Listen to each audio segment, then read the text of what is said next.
a salesperson get the attention of their prospects?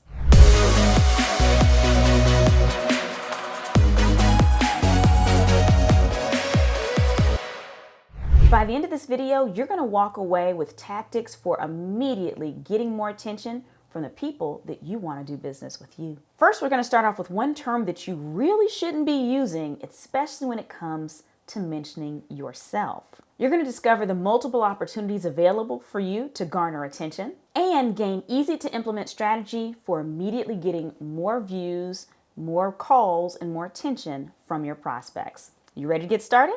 Let's go. Step one, I mentioned that there's a word that we kind of want to banish, or a term that we want to banish when it comes to talking about yourself.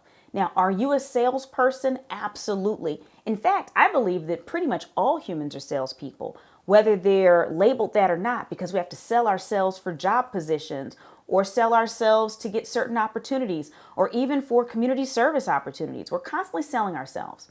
But in this particular case, when you actually are classified as a salesperson, if we're trying to get more attention from prospects and clients, we really don't want to think of ourselves as salespeople.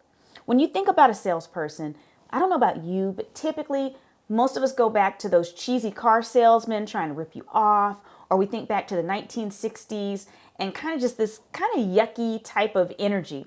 That's not who we are now, and we also know that's not really what salespeople are. But more importantly, I want you to look at yourself as a trusted advisor. We live in a world where no one wants to do business with salespeople anymore, but everyone wants to do business with trusted advisors because they know that you're an industry expert, you're a product expert. Your expertise is way beyond what you just sell. You just might be the person to help them implement what they need through the sales process. So again, I want you to start framing yourself, at least in your own mind, as a trusted advisor. Do you need to go out and change all your marketing materials if your title is salesman or saleswoman or salesperson? Absolutely not. This is an internal process because it will influence how you're able to enact all the rest of the tactics that we mentioned in this video. If you want to get more attention, there's one thing that you definitely have to do, and that is be visible. I know this sounds obvious, but you would be surprised how many salespersons I have interacted with from different industries all over the world that are sitting in their little office saying, I don't know why the phone isn't ringing. I don't know why more people don't know who I am. You're not anywhere. If you don't have a website, if you are not active on social media, if you are not active in going to networking events or industry conferences or conferences where your prospects are likely to be, if you are not out amongst the people, cold calling, whatever it looks like, if you are not putting out energy, that energy cannot come back to you. I think for most trusted advisors or sales individuals, you probably have to put out 100 times the energy that you need to get back that 1%.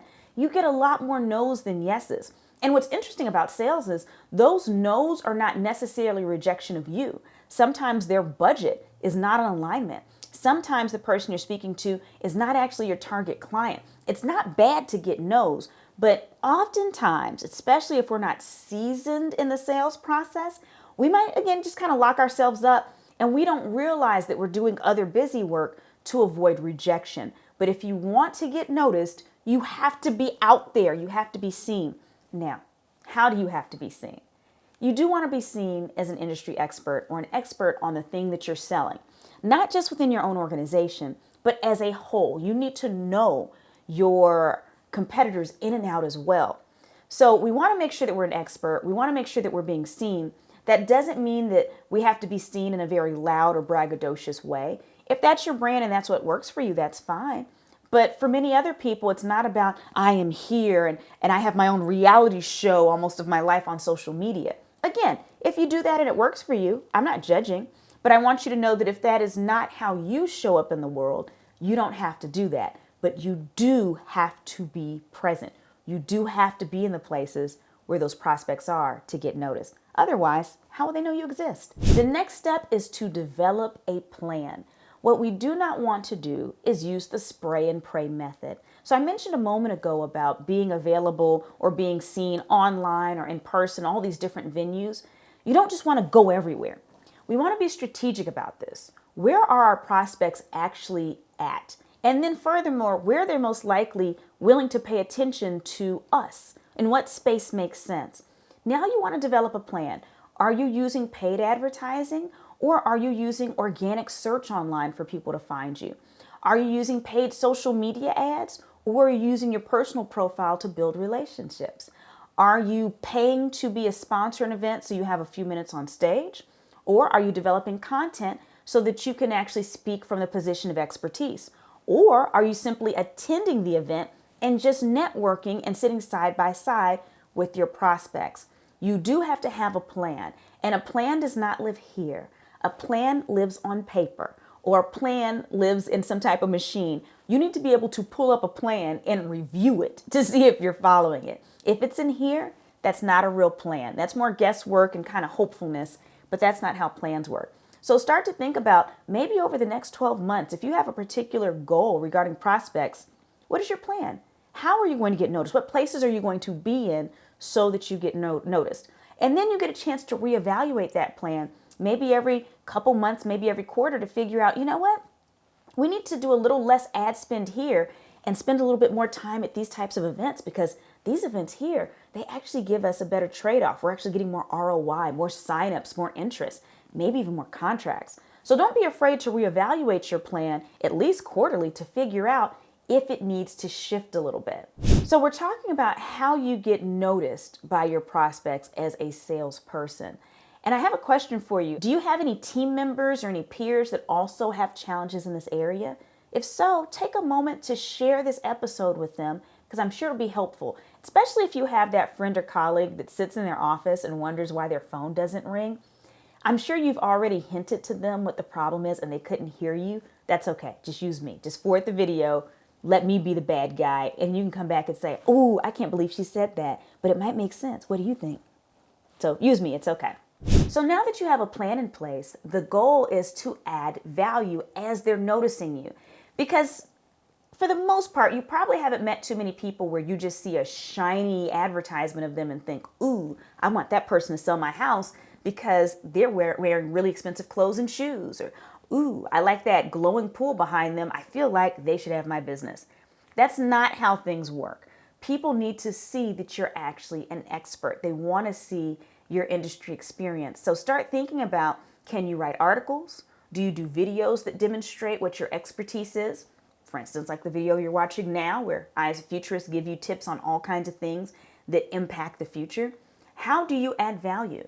You could use YouTube. You could use LinkedIn. You could present at conferences. There's so many ways. You could send out mailers. You could do community events. There's so many things that you can do that demonstrate you have knowledge, but the trick is to add value and let other people kind of come to you.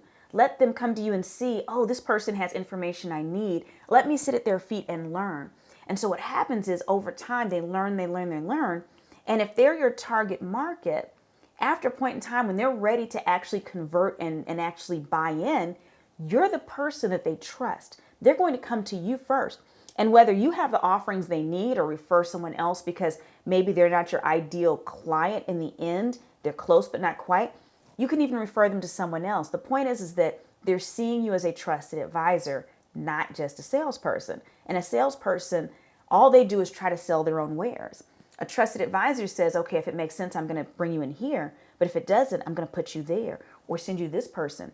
Now you start to build goodwill, potentially with your competitors, with strategic partners, and with the people you're referring, because they're going to keep referring people back to you as the original source.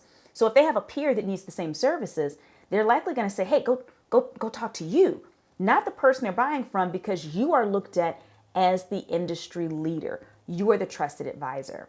Now, as you're posting content, specifically if you're doing it online, make sure that when people comment or they have questions, interact with them.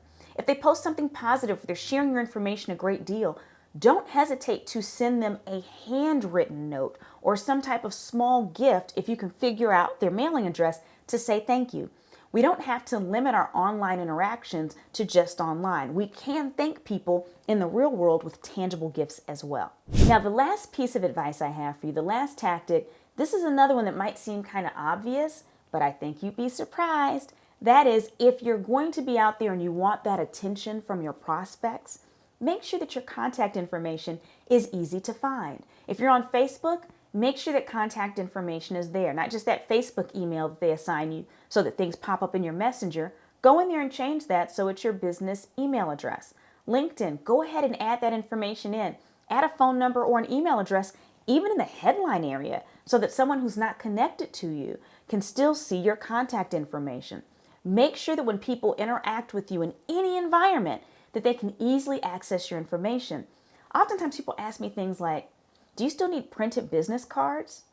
Yes. Now you might be thinking, what? Now there might be a few industries where you don't, but sure, we have the little scanning codes and we have the cards that are metal that someone can scan and they immediately have your information.